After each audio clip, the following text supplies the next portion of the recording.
Olá! Hoje a gente vai mergulhar fundo em João 8, um capítulo que funciona quase como um espelho para a alma, sabe? Vamos explorar juntos 5 lições que continuam super atuais sobre hipocrisia, o que é liberdade de verdade e a busca pela nossa identidade. E a gente já começa com essa frase que é um ícone, né? Aquele que não tiver pecado, atire a primeira pedra. É um desafio que, de cara, já joga na mesa a tensão principal do capítulo todo: o julgamento de um lado contra a autoconsciência do outro.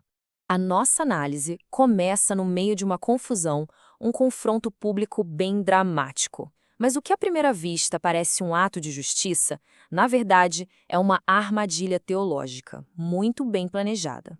Olha, a questão aqui nunca foi aplicar a lei ou julgar a moral da mulher. Ela era só uma peça num jogo muito maior. O verdadeiro objetivo era encurralar Jesus e, no processo, expor a hipocrisia que estava no coração dos próprios acusadores, que estavam usando a vida dela como isca. E é aqui que a gente vê a genialidade da resposta.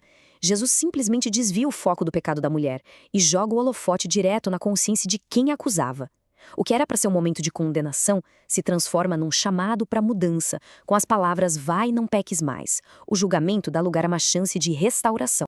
Bem, a partir daí a discussão evolui e vai para um nível bem mais profundo, sobre o que realmente significa enxergar.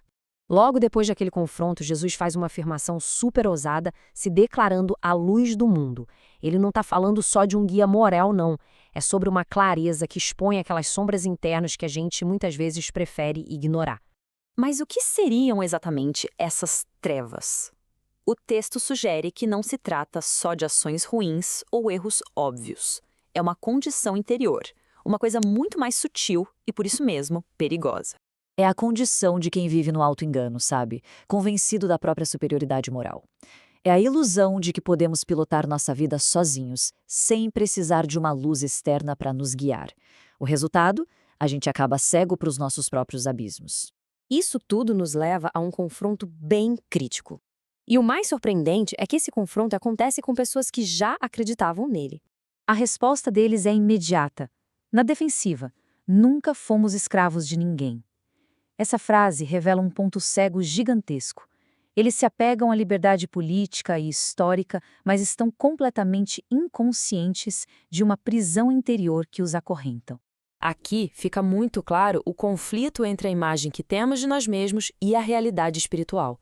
Eles se viam como livres por tradição, por herança. Mas Jesus chega e redefine o que é liberdade. Não é independência total, mas uma entrega voluntária à verdade. A conversa então esquenta de vez e vai desafiar a própria base da identidade daquelas pessoas, a herança religiosa de um lado contra o comportamento real do outro. Jesus eleva o nível da discussão. Ele argumenta que o nosso DNA espiritual de verdade não vem da nossa linhagem ou das nossas palavras, mas sim das nossas ações. O que a gente faz revela quem realmente servimos. Nossas atitudes se tornam um teste decisivo da nossa verdadeira filiação. Isso nos deixa com uma verdade um tanto quanto desconfortável. Na balança da identidade espiritual, o peso das nossas ações supera, e muito, o peso das nossas palavras e afiliações. A nossa verdadeira lealdade não é revelada no que afirmamos ser, mas no que consistentemente fazemos. Tudo isso culmina, então, na afirmação mais direta e mais controversa de todo o capítulo, um verdadeiro ponto de virada no diálogo.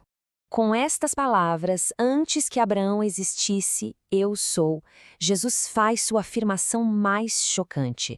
Perceba, ele não diz eu era, mas eu sou, ecoando o nome que o próprio Deus revelou a Moisés na sarça ardente. Para os seus ouvintes, isso era sem dúvida nenhuma uma reivindicação de divindade. A reação deles é imediata e violenta, o que prova que a mensagem foi recebida em alto e bom som. Eles pegam em pedras porque, para eles, essa não era a declaração de um professor ou de um profeta. Era, aos ouvidos deles, a blasfêmia de um homem que se declarava igual a Deus. Essa afirmação final acaba com qualquer meio termo. Ela força uma escolha fundamental. Jesus seria apenas um mestre inspirador, um guia sábio entre tantos outros, ou o Senhor absoluto, o próprio Deus a quem se deve submissão total? Não dá para ficar em cima do muro. E assim, essa jornada por João 8 se revela não apenas como análise de um texto antigo, mas como um olhar no espelho. Onde é que nós nos encontramos nessa história? Somos os acusadores, com pedras nas mãos? A pessoa exposta em sua falha? Ou os ouvintes à defensiva, cegos à própria prisão? No fim das contas, o capítulo não pergunta o que pensamos sobre ele, mas o que ele revela sobre nós.